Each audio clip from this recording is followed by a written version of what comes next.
JOY Behar is a co-host on ABC's The View. It's a television show that is atrocious, but I think that she represents an arm of the modern American left, and that's why I think this topic is important. Because she recently said something that was pretty audacious, but is becoming a theme, amongst modern leftists. So go ahead and watch this.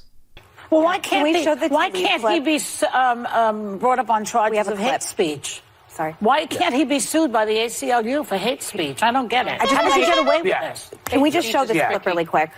Hate speech is not a crime in the United States of America, nor should it be. But she seems confused even between the differences of criminal charges versus, a civil lawsuit. And that's kind of disturbing because she's on a national stage, essentially, and there are millions of women who tune in to listen to her and the other hosts on The View as if they have something meaningful to say, as if they're well-educated and have nuggets of wisdom. And they don't. They seem, honestly, incredibly ignorant. And then you have to ask yourself, what country does she think she's in? Or what country does she think she should be in? Because she thinks that hate speech is illegal, but more importantly, she thinks that it ought to be illegal and that the President of the United States ought to be afraid of what he says that might be interpreted by her as being racist, because that's what she wants him to be. So she actually wants, again, a sitting president who has been elected by Americans, in a free and fair election, to be removed from office and jailed for something that he says. That's really extreme. And it really shows a lack of respect for the office of the presidency. And in so doing, if you have no respect for the office, then you really have no respect for America itself.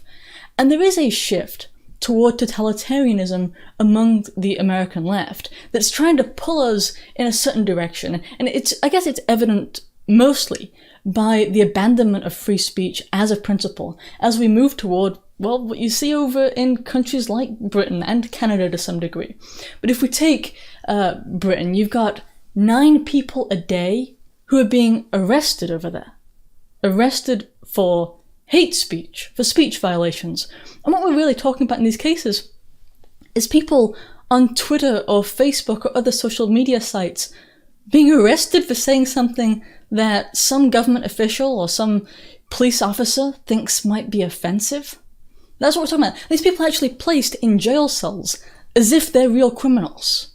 This is what we're trying to avoid here in the United States. This is why our First Amendment is important. You have to imagine this. It's hard to imagine someone just actually going to prison for a tweet.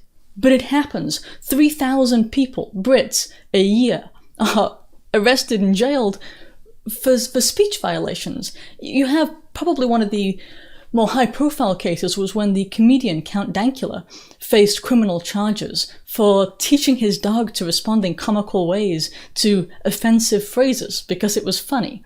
And for that, he faced actual criminal charges. It's obscene. And then you have people over there, the political class, actually involve people like Sadiq Khan, the mayor of London, who put £1.7 million toward an online hate crime unit. What's an online hate crime? Well, it's a tweet. That's what it is. It's sending something offensive that the government believes to be offensive. That's all. That is absolute totalitarianism. There's no other way to see it. And you have politicians like that who are interested in pursuing hate crimes and monitoring people for wrongthink, hate speech, all while violent crime, real crime, escalates and spirals. The violent crime, of course, is being done by a certain group. Peace be upon them. But we really need to look over at these places, like Britain and like Canada, and see how they are arresting and imprisoning people for what they say, and avoid it. I mean, the whole reason to look at these societies is to see why ours is better, and what we can actually avoid going forward. Instead, people like Joy see this and apparently see it as something that we should aspire to, move toward. And I only mention her because she's representative of, unfortunately, a lot of people, especially women. Women are a problem here because they're more likely to say, well, people shouldn't be offended. People shouldn't have, offensive opinions or offensive speech. And that's a real problem. That kind of, well, intolerance. I know that's the group that constantly talks about just how tolerant they are, but they are the least tolerant amongst us and the most totalitarian. Thanks. Stop, don't leave yet. Since you made it to the end, you probably enjoyed that video. In that case, here are some other videos that you might enjoy. The updates link at the top will provide you with better ways to be more reliably notified of new videos, and it also has social media information, that kind of thing. That's because you know how this site is. Well, the link at the bottom, the store link, that's in case you're looking for merchandise or our healthier products.